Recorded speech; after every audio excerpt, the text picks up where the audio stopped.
Assalamualaikum warahmatullahi wabarakatuh. Saya Najma Herlisa Gunawan dari Bisnis Digital 2022A NIM 220814940067. Saya akan membuat video tentang sejarah bahasa Indonesia yang menjadi keunggulan Indonesia sebagai bangsa dalam sudut pandang generasi Z dan prospek bahasa Indonesia di bidang ilmu yang saya pelajari. Yang pertama, sejarah bahasa Indonesia yang menjadi keunggulan Indonesia sebagai bangsa dalam sudut pandang generasi Z. Dilansir dari situs Kementerian Pendidikan dan Kebudayaan Kemendikbud, bahasa Indonesia lahir pada tanggal 28 Oktober tahun 1928. Pada saat itu, para pemuda di pelosok Nusantara sedang berkumpul dalam rapat pemuda. Dalam rapat tersebut menghasilkan 3 ikrar yang diberi nama Sumpah Pemuda.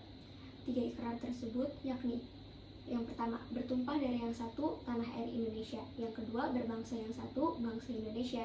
Dan yang ketiga, menjunjung bahasa persatuan, bahasa Indonesia. Ikrar yang ketiga merupakan tekad bahwa Indonesia merupakan bahasa persatuan, bangsa Indonesia.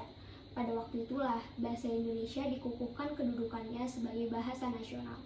Bahasa Indonesia berasal dari bahasa Melayu. Bahasa ini tumbuh dan berkembang dari bahasa Melayu yang sejak zaman dulu sudah dipakai sebagai bahasa perhubungan dan perdagangan.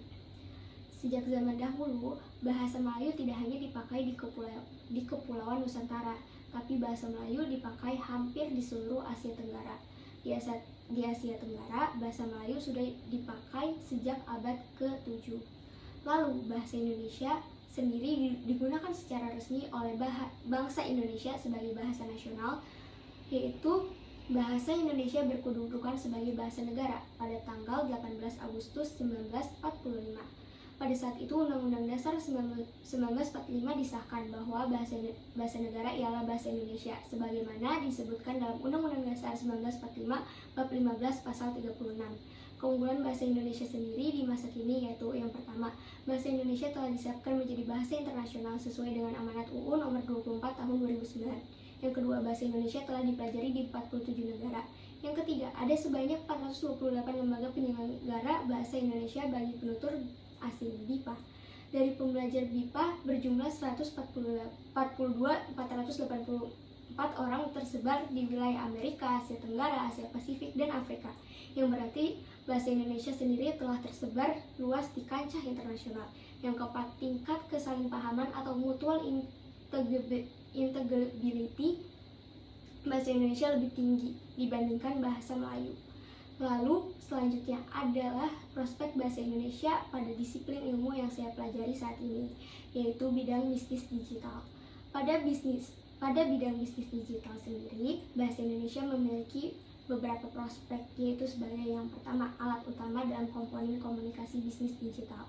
Sebagai alat utama dalam komponen komunikasi, bahasa bisa memperlancar jalannya roda bisnis. Bahasa sebagai alat komunikasi memudahkan para pebisnis untuk mengkomunikasikan apa yang menjadi tujuan ataupun penawaran mereka kepada khalayak umum. Yang kedua, sarana untuk memudahkan promosi. Bicara bisnis tentu tidak akan jauh-jauh dari pemasaran dan promosi.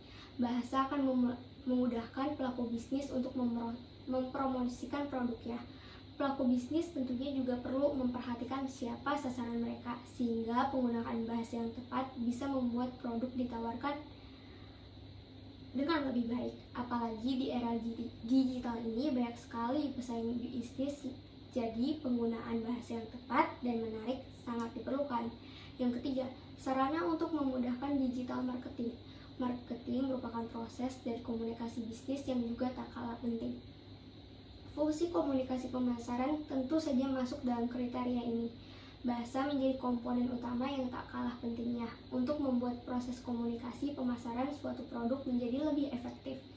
Lalu yang keempat, yang terakhir, menghilangkan hambatan semantik dalam komunikasi bisnis. Hambatan semantik di dalam komunikasi bisnis adalah hambatan komunikasi bisnis yang berkaitan dengan bahasa. Fungsi bahasa dalam komunikasi bisnis tentu saja menghilangkan hambatan ini dilihat dari keunggulan bahasa yang tadi disebut. Dilihat dari keunggulan bahasa yang tadi disebut, yaitu bahasa Indonesia telah dipelajari di 47 negara.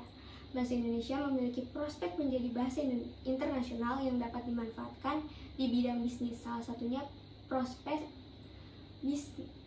menghilangkan hambatan. Tentu sangat penting bagi bidang bisnis digital, karena dengan menghilangkan hambatan semantik, proses komunikasi antar pedagang dan penjual bisa menjadi lebih lancar. Sekian dari saya, kurang lebihnya mohon maaf. Wassalamualaikum warahmatullahi wabarakatuh.